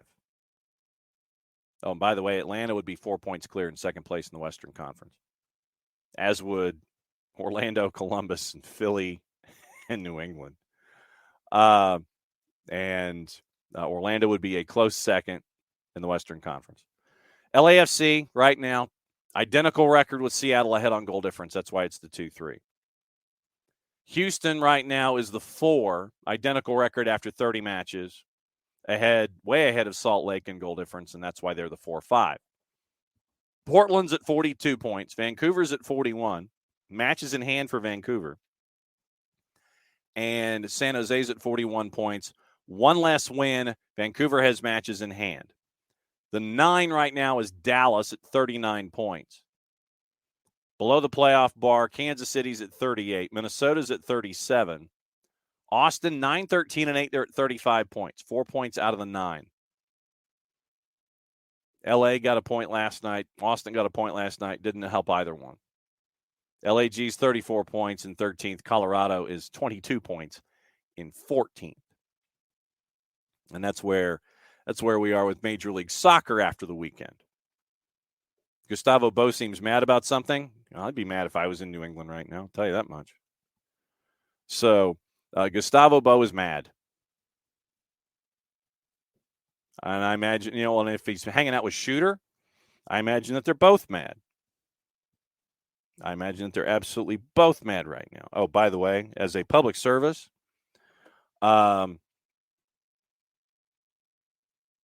smart choice for player of the match day, Shande Silva is a part of that vote. Ricky, thank you for posting. And then Gustavo Bo, yes. Gustavo Bo has posted to his Instagram, and he is apparently pretty hot. So that doesn't seem to be going well when it comes to the situation in New England, which I think could be the one that continues to drop in the standings by the time we get to the end of the regular season. So keep an eye on New England for the handful of matches that they have left, and the idea that they will continue to drop because of the situation that's going on. And Jefferson Severino at RSL, he's mad about something too. I guess it's being mad about something on a Monday. So keeping an eye on all that stuff. Gossip, rumor, and innuendo. And we'll check the papers and check all the other stuff that's going on overseas this morning as well. Manchester United weighing up a move for Atletico Madrid's Jan Oblak. If they decide to show Andre Onana the exit after his poor start to life at Old Trafford. That's from our friends at Fichajes in Spain. So, yeah, quick trigger on Andre Onana. We'll bring in Jan Oblak. Okay. Everton and Manchester United among the clubs monitoring the progress of 19-year-old Blackburn midfielder Adam Wharton. Liverpool would be willing to accept a big offer for Thiago Alcantara in January. Some Arsenal players' positions could be under threat, with 16-year-old English midfielders Ethan Nwaneri and Miles Lewis-Skelly set to break into the team in the next 2 years. And by the way, Alex, Liverpool are still keen on Bruno Guimaraes, even though the 25-year-old has verbally agreed to a new contract. That's from Fabrizio Romano. That is not a 4-letter paper statement. Manchester United cannot rule out Sheikh Jassim's making a 6th offer to buy the club from the Glazer family. Sheffield reinforced this morning Paul Eckingbottom's job is safe after the 8-0 win. PSG have not held any secret negotiations with Kylian Mbappe over his future. No meetings are currently planned, despite the French striker's contract expiring next year and Real Madrid's long-standing interest. Ousmane Diomande is happy at Sporting Lisbon, despite interest in the 19-year-old from Arsenal and Manchester City. But Arsenal will say they will continue their pursuit of Diomande, who is tied to a £70 million release clause. Everton, set to revive their interest in Adnan Januzaj. Sevilla willing to sell in January. AC Milan's defender Fikayo Tomori turned down a move to PSG during the summer. And Villa remains in talks with striker Ollie Watkins over a new deal. He got his first goal on the weekend in the the new contract. Yeah, Jefferson Savarino. That was a weird one too. And thank you for reminding me of what specifically. Rich, in the required reminder for reading, Jefferson Savarino, RSL was like, he's not active in the squad because of a personal situation. He'll be back in training on Monday. And Jefferson Savarino said, "What personal situation?" And he added RSL. What personal situation are we talking about? What are we talking about? I don't know. It's a personal thing. Okay, then what is it? Well, I don't know. I have no clue. But I'm the one who's got the personal situation. Okay. Great for you. Well, what is it? It's personal. We don't know. Other signings, gossip, rumor, innuendo, paper, these kinds of things. Spurs have announced the signing of a 16-year-old Croat defender. And once again, remember that you can't join teams in the Premier League until the age of 18. But they have announced the signing of Luka Vuskovic from Hajduk Split, joining in 2025, signed a contract that will run through 2030. Center back became the youngest player to feature in the Croat top flight when he made his professional debut for Hajduk Split in February. Became Hajduk's youngest ever goal scorer just 5 days after his 16th birthday. 11 senior appearances in all comps helped the team claim the Croat Cup last season, reportedly a target for several clubs, including Manchester City and PSG. So, 16-year-old Croat defender signed by Spurs, you'll see in 2 years. Denmark, seriously considering giving Matt O'Reilly his first senior call-up for the October international break. The Celtic midfielder who played for England at the youth level had another superb start to the season. Best player on the pitch in Celtic's opening Champions League group game against Feyenoord last week. We've got Ajax news coming up in a bit. O'Reilly earned the best match rating of any player despite a 2-0 defeat. More goals, assists, and shots than Christian Eriksen, Thomas Delaney, Philip Billing, Matthias Jensen, and Christian Norgard. Has the joint most interceptions and possessions. Denmark keen to bring him into the U21s. After 4 caps on a goal since last year, is currently second in the Euro in Group H behind Slovenia. And I can see why they want to bring him in, because they face Kazakhstan and San Marino in October on the 14th and the 17th. So bring him in, make sure that he integrates quickly. Everything's cool. We'll just take it easy. Early competition.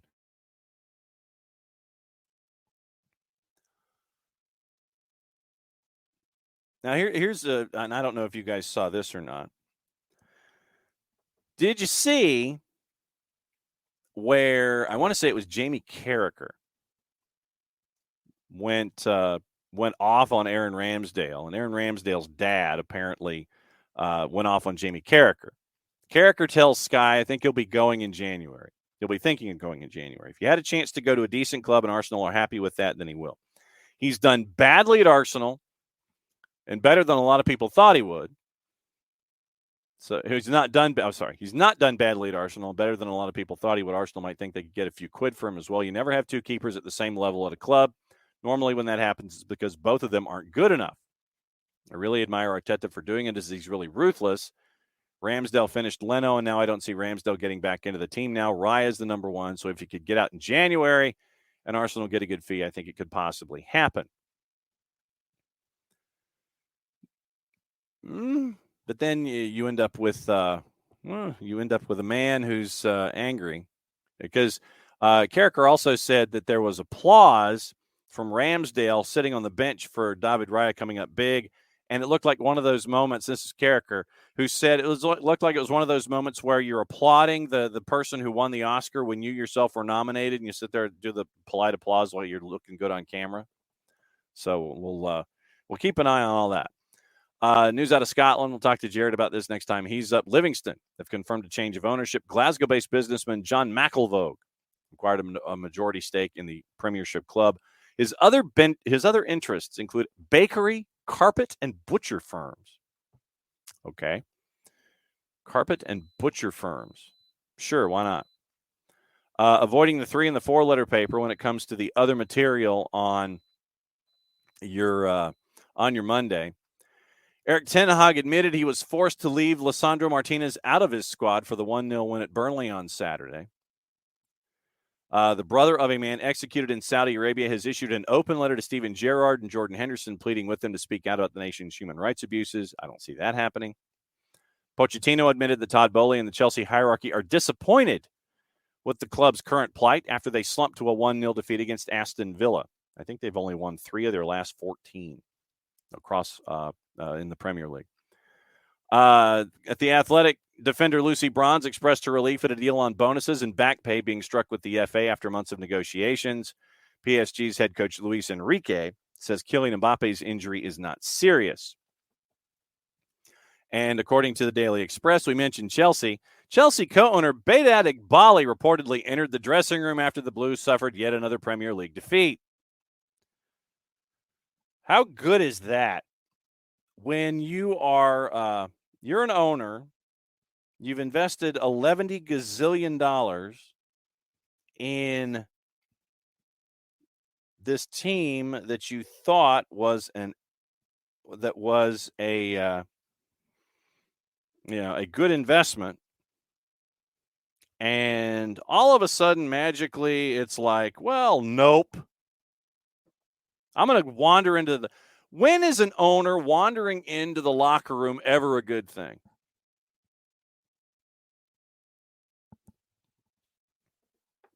When? Answer, very rarely. Rob McElhenney offered some words of encouragement to his Wrexham players after they lost 5-0 to Stockport. Also on social media, he said never ever leave. So we'll see what happens there. Let's see if there's anything else. That's rugby. Guardian, the Football Association, the FA, facing claims of double standards after a Guardian investigation revealed the owner of a Premier League club may have benefited from bets on the game placed in his own name. We'll get into that in a bit. Wigan striker Josh Stone's in a tug-of-war between England and Scotland. Jota's transfer from Celtic to Al-Ittihad will be the subject of an internal club investigation, according to reports in Saudi Arabia. So basically, Al-Ittihad gets Jota away from Wolves for like $25 million. They don't file the paperwork properly, so he is ineligible to play for them, and so he's just basically hanging out. Yeah, I'd be having an internal club investigation over that. It's like, who did this and what went wrong? Dude, what are you doing? Yeah, Ropes, maybe Chelsea's issues were not the managers that they ran through. maybe it was the owners and even the new set of owners. Yeah, we're going to change our minds. We're going to bring in other dudes. Yeah, that'll work.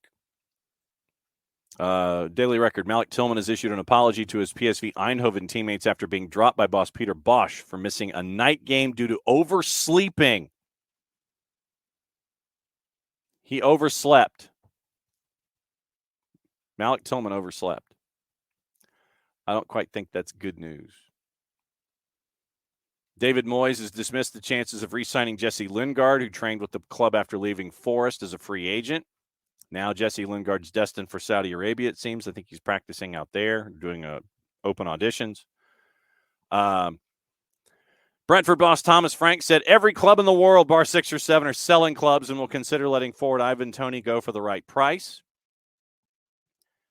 Look for somewhere in the neighborhood of 60 to 80 million. Chelsea is interested. They'll probably buy. Just what I'm saying. Chelsea set their sights on a 60 million bid for Ivan Toney. Toney can practice at Brentford right now. He just obviously cannot participate until January because of the FA breach of betting regulations. Returned to the team training on Monday, last Monday, week ago. So Blues confident of securing a deal. Brentford are braced for Premier League clubs to bid for Ivan Toney in January when he's completed his 8-month suspension. And I know this will come as a surprise, but Everton could be forced to sell one or two of their star players if this sale to 777 Partners is blocked. And I know that shocks each and every one of you. And this is from the Mirror, so once again, take the information at your own peril in all of this. But this is an exclusive by them, John Richardson. Everton could be forced to sell one of their big-name players like Jordan Pickford or Amadou Onana if the 777 Partners takeover is blocked. Due to a worrying financial situation and with owner Farhad Moshiri not prepared to pump in any more money, which he has already admitted, and they're relying on loans from 777 and MSP Sports Capital to cover mounting monthly losses. That's why Moshiri has sold his 94% stake in the club, anxious that the PL, the FA, and the Financial Conduct Authority give the plan to take over the green light. But doubts persist.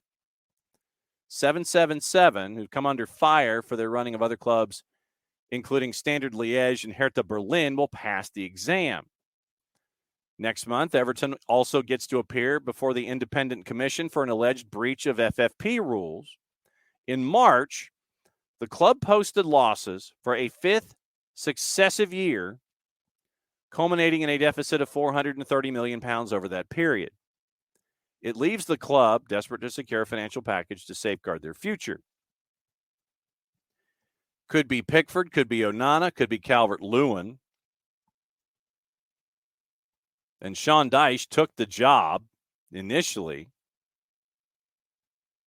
knowing that there was not going to be a whole lot of investment that was going to be attached to it.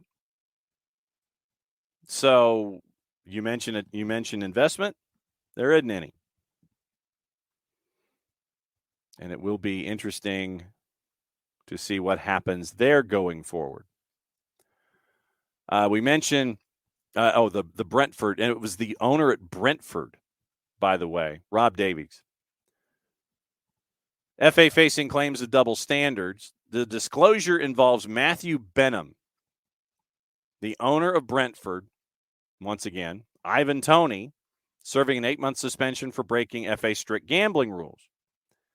Benham, according to Davies at The Guardian, is one of a select few multimillionaire owners who enjoy an opaque arrangement with the FA that allows them to be involved in betting.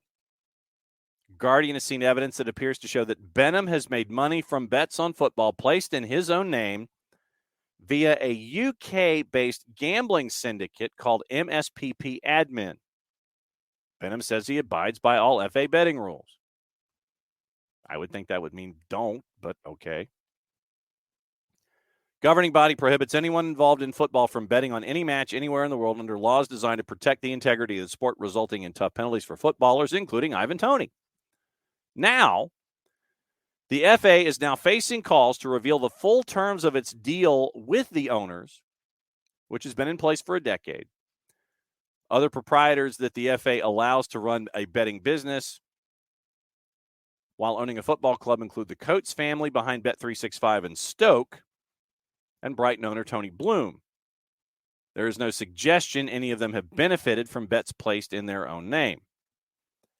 The association has consistently refused to give full details of exemptions given to some football club owners, but has said that anyone with a, quote, significant interest in a football club must not be, quote, directly involved in any activity as such as setting odds or placing bets. Information seen by The Guardian raises questions about the nature of Benham's involvement in football bets. Benham is the majority funder and beneficiary of MSPP Admin, a tiny London-based company that bets in the UK and in Hong Kong, where it does so via private counterparties, basically people willing to take the other side of the bet. Such syndicates pool money, and this is turned into gambling down here. Such syndicates pool money invested by multiple bettors and adopt a unified betting strategy to maximize returns. MSPP Admin is understood to have placed bets on behalf of Benham and other unnamed individuals. The chair of the West London club, Cliff Crown, is listed as one of two co-owners of MSPP, along with the former Brentford director and longtime Benham friend and business associate Philip Wall. According to evidence seen by The Guardian, some of the wagers are placed in Benham's own name. Separate evidence seen by The Guardian shows that MSPP Admin placed frequent bets on football matches around the world in its own company name, some as recently as the autumn of 2022. None was on a match in the UK. Typically, MSPP Admin bets via exchanges, companies that charge a fee to match someone placing a bet with someone else happy to take the other side of it. It almost sounds like a private bookie. The FA is understood to have made inquiries about whether Benham placed bets in his name in the UK. However, there is no suggestion that the syndicate has bet on Brentford, the Premier League, or competitions in which the club is involved. Spokesperson for Benham said, quote, Matthew Benham, alongside other club owners who have a financial interest in a betting company, is subject to an FA policy which, if abided by, ensures that their betting companies may continue to bet on football. In particular, those the policy applies to must not, among other things, have any direct involvement in setting odds or placing bets on football or pass on any inside information. This policy has been in place for almost a decade. Matthew fully complies with this FA policy. He abides by all its conditions and restrictions and is also subject to regular third-party audits to confirm compliance. Spokesperson for Brentford and Benham did not respond to questions about whether Benham had profited from bets placed in his own name, nor how this would comply with the FA's requirement on direct involvement. Nick DeMarco, a leading sports lawyer who represented Toney over the Brentford striker's own gambling ban, called on the FA to be transparent about its position on football bosses betting. 2018, the FA lost a battle against the then Bournemouth owner Maxim Demin after attempting to charge him with multiple counts of breaching betting rules. Demin's lawyer successfully argued he was not subject to the rules because he did not have a role in the club's day-to-day operations. However, the FA is understood to have strengthened their guidelines since. Benham is described as having a significant interest in the club, whatever that means. Same designation that the FA says governs its betting rules.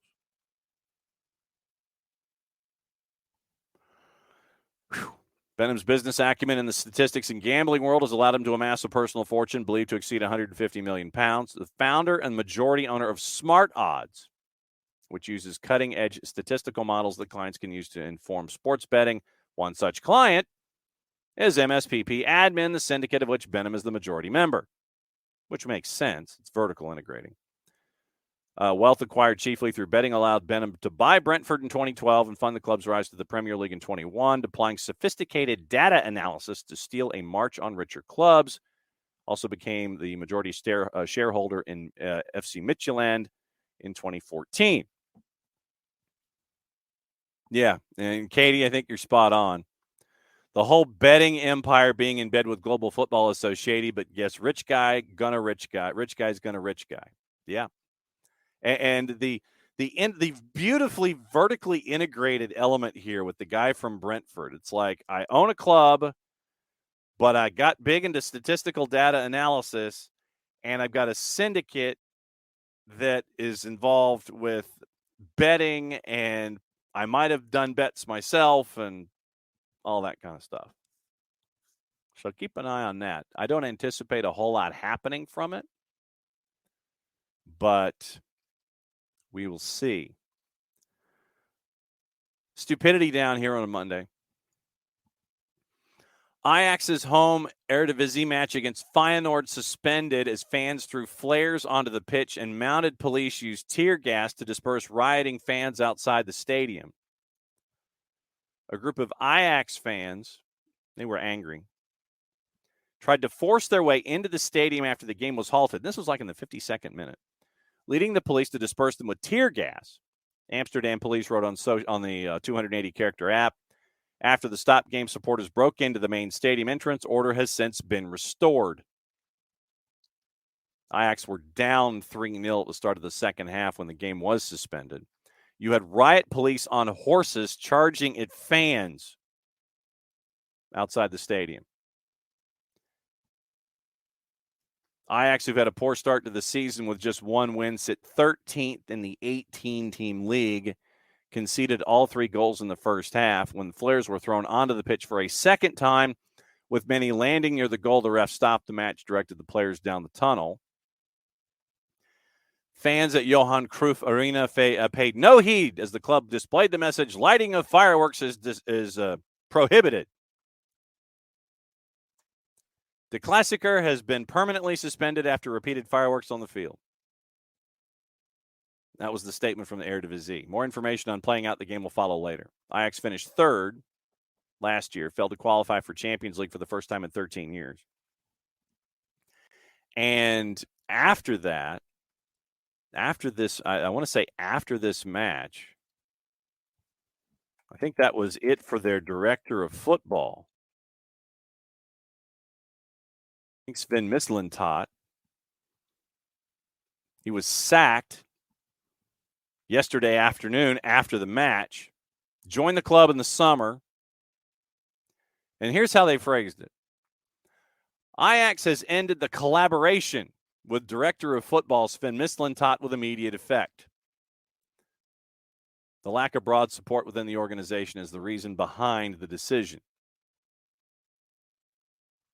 Ajax ends collaboration with Sven Mislintat. That's on their website. That's how they phrased it. And literally, there's the lack of broad support within the organization reason behind the decision. I give Ajax a lot of credit for being this transparent about it. Club's management emphasizes that ending the collaboration is unrelated to the forensic accountant investigation announced last Wednesday. Interim CEO Jan van Hulst.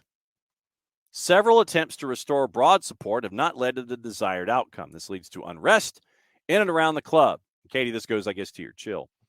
This leads to unrest in and around the club, also due to the disappointing results. Sven has put in tremendous effort for Ajax in recent months, for which we are grateful. It is now in Ajax's best interest to move on with the joint forces, find its way back to sporting success. So, yeah, Ajax was chill in their release, but the fans have not been chill after what went down on the weekend. Flares, they're mad, throwing stuff, all of that. Getting back to betting down here, Rich says the number of betting and NFL ads I saw yesterday on the train at Newark Penn was crazy. Betting is everywhere. Correct. Ropes. If Joe Schmo wants to bet, it's no big deal. When owners and players and people with the ability to alter results bet, it's sus. You know, I bet a long time ago. Oh, there's 2 matches on Monday Night Football. I wonder how much longer you're going to have 2 Monday Night Football matches, considering the writer's strike. At least half of it has been at least temporarily agreed to. I'm not much of a betting guy, as you can tell, but when we do like picks of the week and when we would do stuff in Discord and all that kind of stuff and how I'm not good at it. The last time I was good at it, I was 12 years old. Went with my dad to see the horse racing at Los Alamitos Racecourse. And in one of the races, I got the perfecta. And the show horse was a horse named Grandma's Bojax. That's the only reason that I remember that I got the perfecta was because of the show horse. And I've never gotten anything right since. Absolutely. And so I'm like, whatever I say in a match, do the exact opposite, and you'll probably come out a lot better.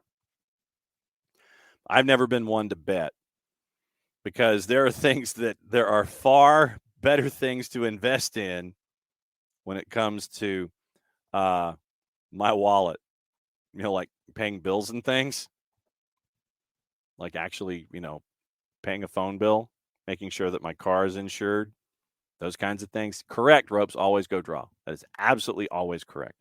Always go draw. That is the way that it should be. And that's the best way. That is the best way. Let's see. What else is going on today before we get into things? Like I said, still keep an eye on what's going on at this. Yeah, I forgot to mention this. Last week I meant to mention this and I didn't get to. In an interview with TV here in the States, Crown Prince Mohammed bin Salman of Saudi Arabia gave the impression that he was just looking at the bottom line. And he was asked about sports washing.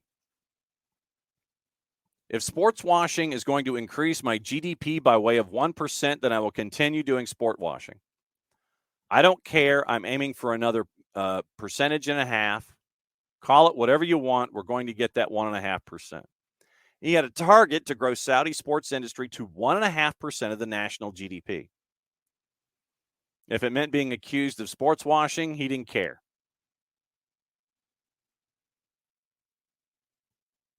Did not care. So keep an eye on all of that. Especially, and like I said, I will maintain that Saudi Arabia, as a part of their 2030 vision project, they will end up getting the World Cup in 2030. They will get the World Cup in 2030. Because of things like this. But yeah, Mohammed bin Salman basically said, I want sports to be 1.5% of my GDP. And if I'm going to sport wash, then I'm going to sport wash to get it there. Right now, he says it's at 1%. He wants that 1.5. So, I mean, it will be fun to see what's going on with what's up when it comes to sport washing and the prince and all of that stuff. So we'll keep an eye on all of that. That was one of the things I forgot to mention last week that I wanted to mention when it came to stories, and I had forgotten to mention that. One other thing, yesterday, Megan Rapinoe ended her career, got an assist in the victory, and we'll talk to Bart more about this on Wednesday. And so we've had Julie Ertz and Megan Rapinoe retire in short order. And when Bart comes in on Wednesday, I want to talk about legacies And I want to talk about the future of the women's national team, especially without these two stars that are going to be there. That they're going to be there. So what's the future now on the field, and how do things look? So I want to take a bit of a philosophical approach for not having Megan Rapinoe and not having Julie Ertz. And I want to see what Bart has to say about that. So it was a goal and an assist yesterday, 2-0 win in a friendly at Soldier Field. Megan Rapinoe ended her career with playing 50-plus minutes in the game against Saudi Arabia. Julie Ertz was substituted late first, just after the halfway. I think she played 30 minutes in her match. So first minutes at the second half, corner finds Emily Sonnet, scores with a header. And so, of course, Sonnet does the celebration in the arms of Megan Rapinoe. And so it was getting saucy early in the second half. So I want to talk legacies. Megan Rapinoe, 203 caps, 63 goals, 73 assists, 2 World Cups, and an Olympic gold medal. So the future of Megan Rapinoe and the legacy of Megan Rapinoe, legacy of Julie Ertz in the future when it comes to the USMNT. We'll get into that. Big Ben. I am Team Messi. Big Ben is and Ben, first off, welcome and glad that you're here today. But I'm Team Messi. Discord and Twitch pitch. Let Big Ben know what you think. Big Ben 2612. Welcome to SDH. We are here every single day, either at 9 or 9:05. And we go till 11:05. Try to do 2 hours. We do it on Turner time. We come on at 05 and we keep going. And that's how we run here. We've been doing it for 7 years, and we're on SDH on Facebook, on Twitch, and on the Twitters. So that's pretty much where we are. Absolutely. Team Ronaldo. Rich is Team Ronaldo. Never denied it, which is true. And Alex on the sports washing part with the Saudis. If he's truly doing it just for the money, definition isn't sports washing. But he doesn't buy it. But yeah, Ben, we are here every day. We talk from an Atlanta perspective on things. We do talk a lot about Atlanta United, but we talk about Major League Soccer, anything and everything going on with Major League Soccer, and the world, news in the morning as well. So we are here every single morning, 9:05, twitch.tv/soccer down here, soccer down here on Facebook, soccer down here on Twitter. That's where we are. We talk stuff. Welcome. Glad that you're here. I am Team Messi. Rich is Team Ronaldo. And that is one of the things that we always like to debate. The stuff that you can watch today. Stuff you can watch, once again. And if you are not a member at Fanati's, fntz.co/soccer down here, you can get all the BNs. You can get, for the fans, you get CDO. You get Nostra Tele, all of the Brasileiro that's there, Goal TV. Jason got me hooked. I blame him. ACC Network tonight, college men. You've got one match at 7 o'clock. Goal TV, the Portuguese Primeira, Sporting and Rio Ave at 3:15. Light day on the Plus. Championship Monday Night Football, Coventry City, Huddersfield Town. John Nason will be happy about that. La Liga's at 3, Tenerife and Espanyol. Men's and women's action at 7 o'clock. Argentine Primeira is on Paramount Plus. You have 6 matches starting at 3. Platense, Union Santa Fe, Sarmiento, Belgrano. Colón, Argentinos Juniors, Godoy Cruz, and Racing. Tucumán and Arsenal is at 8, along with Talleres, Cordoba, Baracas, Central. The Brasileiro is at 7, America Mineiro, and Vasco da Gama. fntz.co/soccer down here. That is what you need to know with everything going on in the world of soccer, and it is another round of stuff here with us. Thanks for hanging out with us for another round of everything at Soccer Down Here. Back at it 9:05. Matt Lowry's interview will be up later today on the network. Enjoy. Thanks for hanging out with us. Big win for Atlanta United on the weekend. We will continue to discuss stuff. Back again tomorrow morning at 9:05. Thanks for hanging out with us. We will rock and roll. And since it is the end of the show, that means I get to do this. We'll be back at it again tomorrow morning. Play it safe, everybody. Mucho platio.